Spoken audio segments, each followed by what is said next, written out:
Assalamualaikum warahmatullahi wabarakatuh. Jumpa lagi kita berjumpa dengan saya Arif Rautomo atau Arif RH dalam rekaman video iseng Reborn.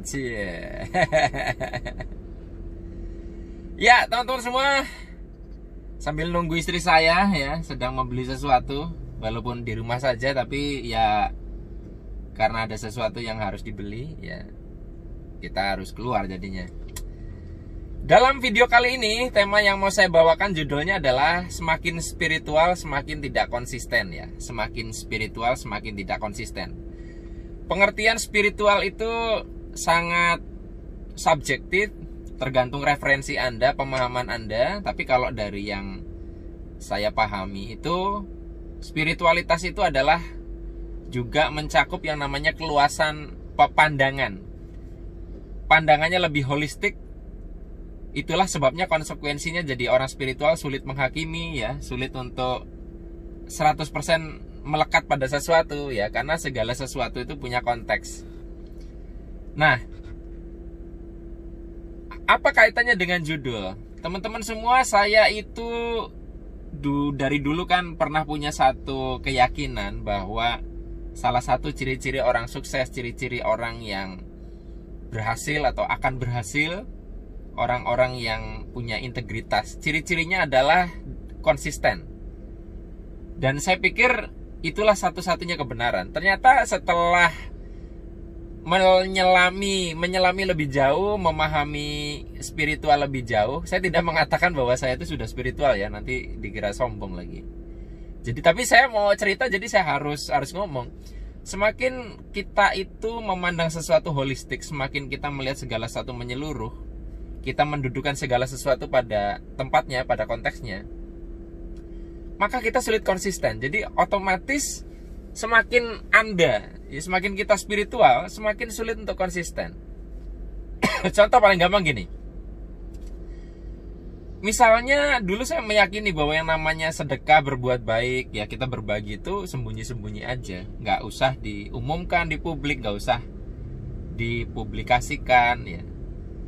Tapi setelah beberapa waktu terakhir, ternyata saya melihat kebenaran yang lain, bahwa ternyata kadang perbuatan baik perlu kita, dalam tanda kutip, publikasikan, karena bisa memicu orang lain untuk meniru, orang lain untuk terinspirasi dari perbuatan baik kita.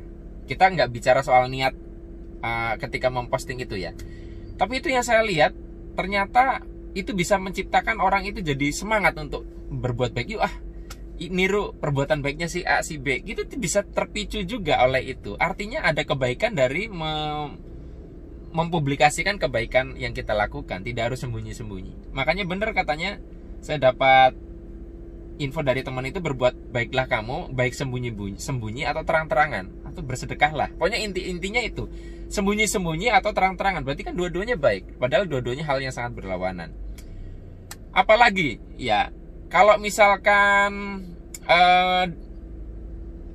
saya pernah dapat informasi dari teman saya yang agamanya Buddha. Di situ ada satu kisah di mana seorang biku ditanya waktu mereka itu ceritanya naik sebuah gunung, ditanya sama muridnya waktu masih di kaki gunung, di pertengahan, kemudian di puncak.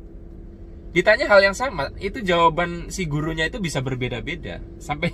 Sampai bingung muridnya, kok ini guru mencela-mencela. Ternyata karena pertanyaan itu dijawab dalam konteks ruang dan waktu yang berbeda, itu sudah berbeda. Sebagaimana mungkin kalau dalam Islam, Nabi Muhammad kadang berbicara di depan orang kaya dengan orang miskin dalam beberapa hal bisa berbeda. Berbicara tentang sesuatu hal, misalkan di mana Allah itu sesungguhnya berada, maka Nabi Muhammad akan menyesuaikan level kesadaran orang yang sedang diajak bicara. Di kesempatan lain bicaranya bisa berbeda. Apakah Nabi Muhammad tidak konsisten? Bukan. Itu kebijaksanaan spiritual yang sangat tinggi, sehingga bisa melihat bahwa hal benar bisa jadi tidak tepat disampaikan kalau lawan bicaranya nggak tepat.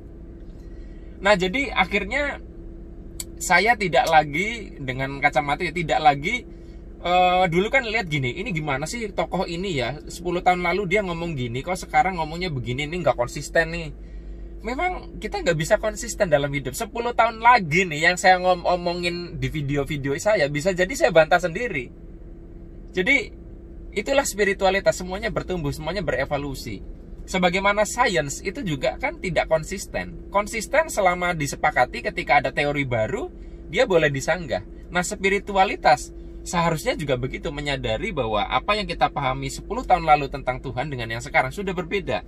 Sehingga bisa kita katakan orang itu kalau terlihat konsisten ada dua kemungkinan.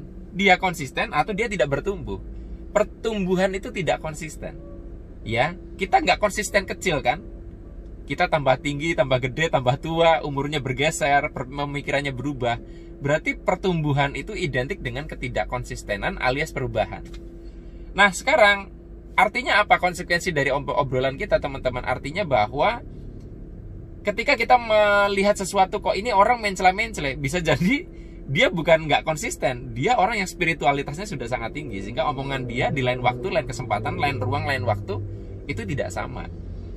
Dan akhirnya saya amati juga nih, saya juga kadang kan diingetin istri saya, kok kamu omonganmu 5 tahun lalu dengan sekarang di status Facebook gak berbeda gitu, bisa berlawanan. Iya ya, tapi setelah saya lihat kok benar dua-duanya. Nah, kalau saya pribadi akhirnya menyadari, ya itulah ketidakkonsistenan ya. Kita melihat sesuatu berubah, tapi bukan berarti yang dulu salah. Dulu benar pada ruang waktu saat itu.